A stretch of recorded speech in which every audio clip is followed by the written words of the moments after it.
A while ago, I created a video that disclosed the identity of the most powerful Pokemon that has ever existed.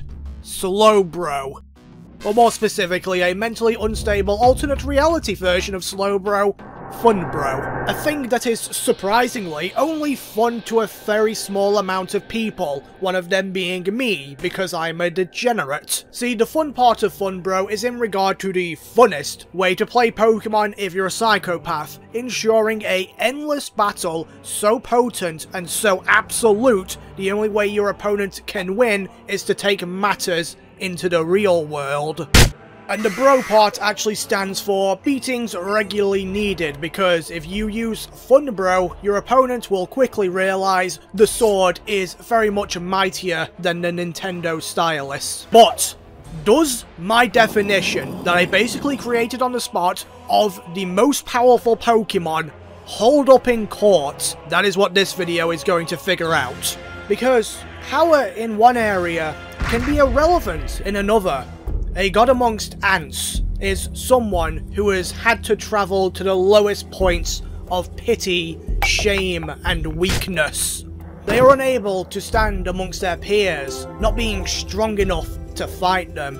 Instead, they are forced to settle as a role of being a god amongst ants. This then allows them to claim in a desperate tone, "I am powerful." For this reason, we can't include Little Cup Pokemon or Pokemon that have stood out in lower tiers, so Dunsparce in Gen 9 Little Cup, Munchlax in Gen 4 Little Cup, Staraptor, who's constantly been the king of the Purgatory realm, known as UUBL. But we can spend some time examining GSC Snorlax. A boy so thick he was unable to be removed from the battle, and with language so foul, it emboldened him to strike even harder. This is the most used Pokemon in any format of any game, and the most dominating Pokemon in a single generation, that being Gen 2. Never before or since has a Pokemon been the #1, actually no, a must-have in both OU and Ubers. It has a ridiculous 96% usage rate, and that is only low because on this statistic we are not accounting for unrevealed Pokemon. So if you go into a battle and beat your opponent without ever using your Snorlax, then that Snorlax is essentially not counted. So realistically, that 96%, it's going to be looking closer to 100%. To my knowledge, and by researching, nothing else even comes close. In fact, one of only 3 other examples that I could find where a Pokemon had a usage rate above 90% was RBY Snorlax. Snorlax in Gen 1 was part of the Big 3, comprised of Chansey, Tauros, and Snorlax. The lad here being ridiculously strong and rocking the normal type, which was at its most powerful in Generation 1. Every single competitive team had to have these 3 Pokemon if they wanted to win. That's how good they were. That's how good Snorlax was. And moving back to Gen 2, Snorlax became the undisputed king, the #1, the Unuros Moshlos. That was not words. He could run numerous movesets, and his stats actually improved when Gen 2 introduced the Special Split, turning the special stat into special attack and special defense, giving our special boy a very special gift. Snorlax in essence acted as the rock of the tier. He was the sturdiest, most durable thing around. He could hurt you tremendously, and he was literally everywhere. So 2 games in a row, Snorlax was first arguably a king, and then 100% a king. Is there any other Pokemon in the competitive world who can rival that feat through other achievements though? Well, it's going to be difficult. Like Snorlax himself, there's a lot of tough meat on this argument that will be hard to get through. But you want to know where the meat is even harder? In the hard-ons every pro player has for the arguably best ever competitive Pokemon to have existed, it's your boy who's constantly giving us the Landorus T-pose. The floating phallic-shaped annoying orange might be the most impactful and consecutively powerful Pokemon to have ever existed in the most played version of competitive Pokemon.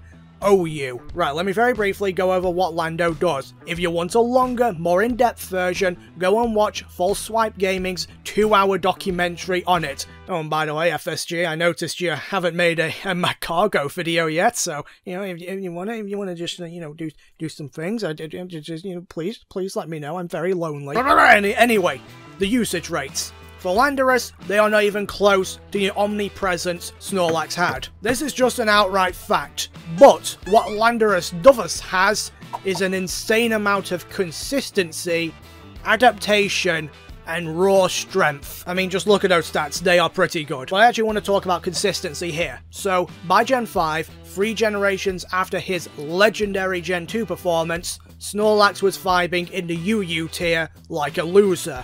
And I must ask, what kind of king is that? You clap cheeks for 2 generations and then fall from a tier that has a spiky plant in it?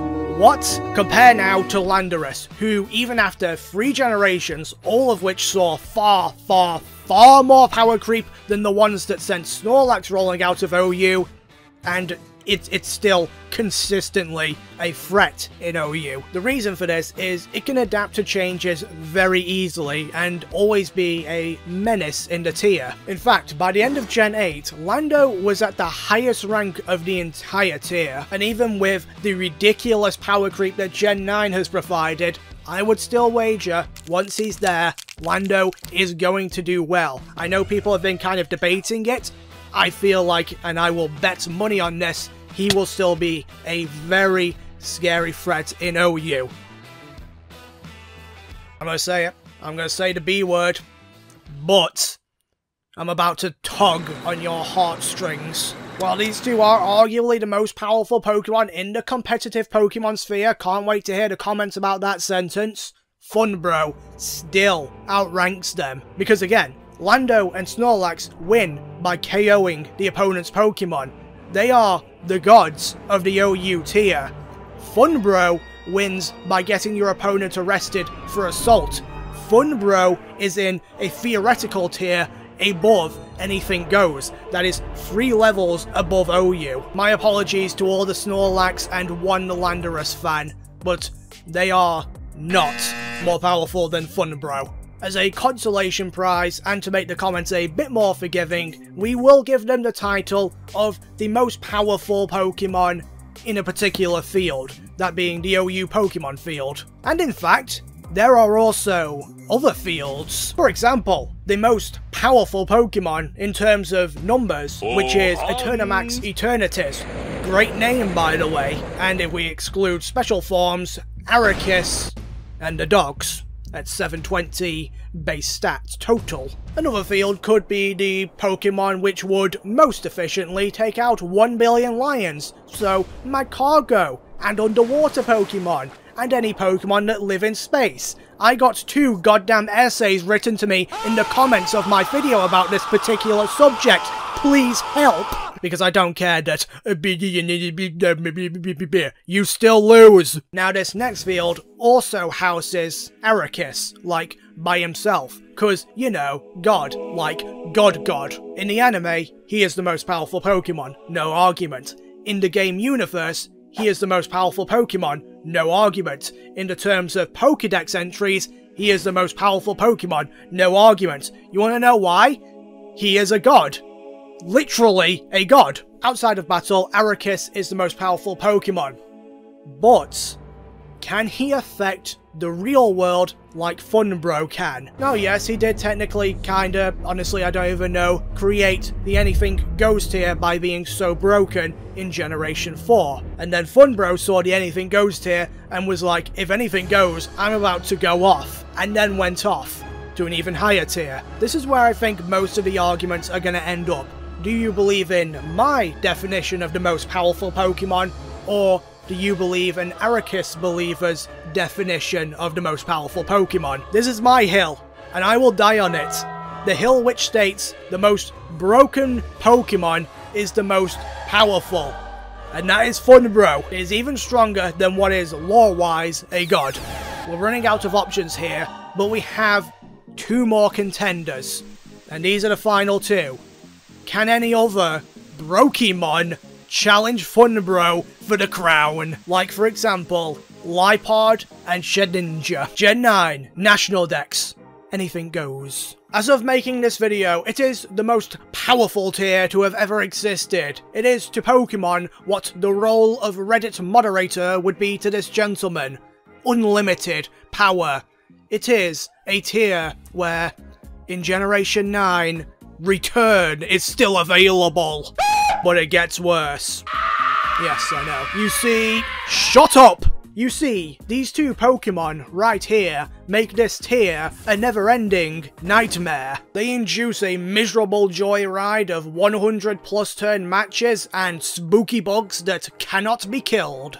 I'll start off with Liepard, and you now may immediately say, pardon me, MagcarJoe, but what can this unremarkable feline do in such a powerful tier? Well, you see, this cat is actually role-playing as a necromancer and constantly hitting nat 20s. Three things transform this cat from Mittens to Lucifer. Firstly, the Prankster ability. This allows Liepard to gain priority on all status moves. Secondly is its access to Assist. This move is firstly affected by Prankster, giving it priority, and allows Liepard to use a random move from its team. So you could potentially get a priority Shadow Ball or Fire Blast, or the final ingredient to Degeneracy Soup.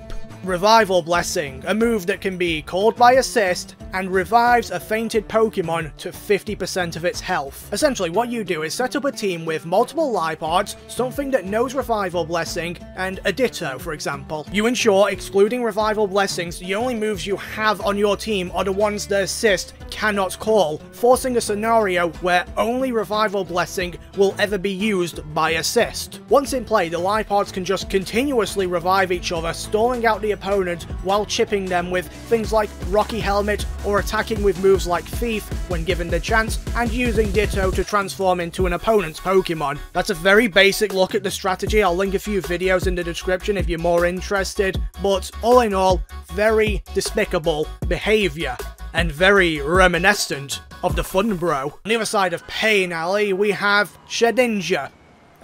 Take a guess what it does. Take a wild guess. Whatever you are thinking of, that's what it does, that's why it's hated. There's not a lot of complexity here. Now, as previously established, this is the most powerful official-ish Pokemon tier we have found. And residing within this tier is arguably two of the most broken Pokemon. Have we found something to overthrow? No. Let me get a bit boring for a second. Calyrex Shadow. It's at the top of the tier.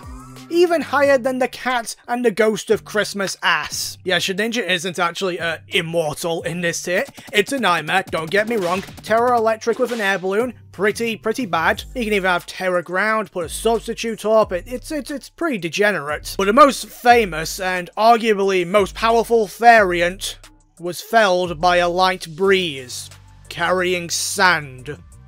And the lie parting with your dignity strat is weak to extreme speed. Listen, drugs are bad, but in some cases, they can be beneficial to society. Plus, and you're all gonna love this, everything I just said is irrelevant. I wasted your time. I must be a bit anal here and point something out.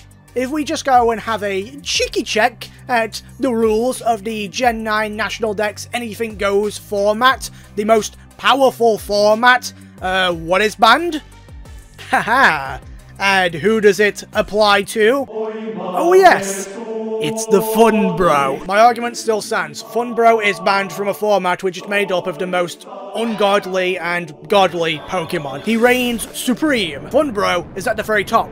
Yes, there are other fields with other powerful Pokemon residing in them, all of them strong in their own right.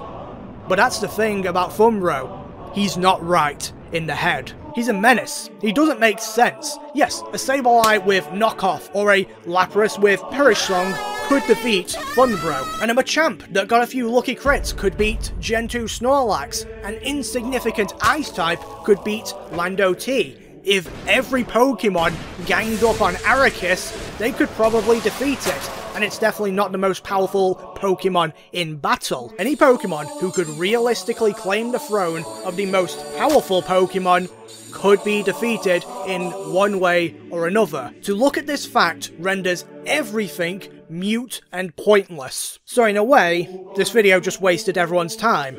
And I'm not sorry about that, because I believe we must look at the achievements in battle, the thing Pokemon was made for. And FunBro is banned from the ban list of the ban list. He is a force where if his true power is released, real life actions are the only way to beat him. And above everything else, he is the best at doing what he does. Being an asshole.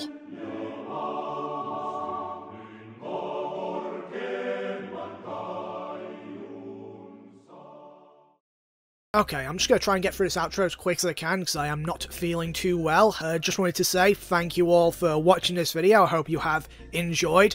And I want to thank every single one of my Patreon and channel member supporters. Massive shout out to everyone there, and thank you so much for the support. If any of you are considering supporting me, feel free to click on the link in the description and pledge whatever amount you feel is fair. Also, either today or tomorrow, the first Nuzlocke on the second channel is going to be going live. It's going to be a book type only Nuzlocke on Pokemon Emerald. Put a lot of work into it, so I really do hope you all enjoy. Finally, I am finally streaming now over on Twitch, so that'll be on Saturdays and Wednesdays around 3 o'clock British time. If you want to know exactly when, feel free to join the Discord server or just follow me on Twitter, as I'll always post there when I do go live. That is honestly about everything. Thank you all for watching. I hope you have a absolutely fantastic day.